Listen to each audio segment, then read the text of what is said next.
अब यो भिडियोबाट चाहिँ हामी CSS हेर्न लागिरहेको छौँ। CSS को यो भिडियोलाई स्टार्ट गर्नुभन्दा अगाडि चाहिँ तपाईले पहिला HTML को प्लेलिस्टलाई हेर्नु होला। तपाईले भिडियोको डिस्क्रिप्सनमा पनि पाउनुहुन्छ। त्यसपछि तपाईँ CSS को यो प्लेलिस्टमा आउनुभयो भने चाहिँ तपाईलाई एकदमै बुझ्न सजिलो हुन्छ।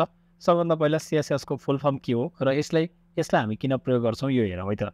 CSS को फुल फर्म हेर्नुहुन्छ भने यसलाई क्यास्केडिङ स्टाइल सिट भन्ने गर्छ हैन। यसको full form cascading style seat हो र यसको काम चाहिँ के हो त भन्दा HTML डकुमेन्टलाई स्टाइल दिने काम गर्छ हैन।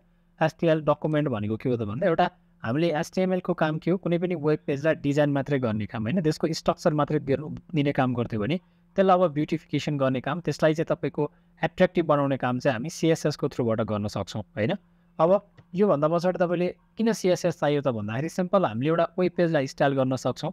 त्यसको साथसाथै हामीले यसरी डिजाइन गर्न सक्छौँ, यसरी लेआउट बनाउन सक्छौँ कि डिफ्रेन्ट तपाईको चाहिँ डिभाइसहरु र स्क्रिन साइजहरुसँग चाहिँ त्यो के हुन्छ, कम्प्याटिबल हुन्छ र त्यसलाई हामीले रेस्पोन्सिभ पनि बनाउन सक्छौँ भन्ने कुरा चाहिँ हामी CSS बाट रेस्पोन्सिभ पनि बनाउन सक्छौँ। केबाट त भन्दा CSS को प्रयोग गरेर।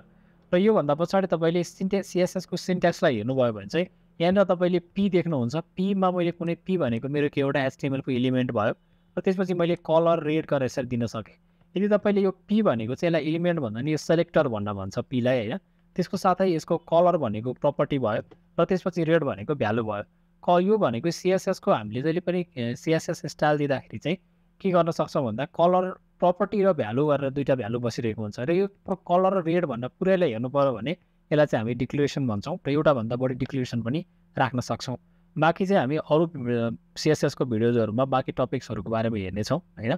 र तपाईले पहिला HTML को भिडियो सिरिजलाई हेर्नु होला, त्यसपछि यो भिडियो सिरिजलाई तपाईले कन्टिन्यू गर्नु होला।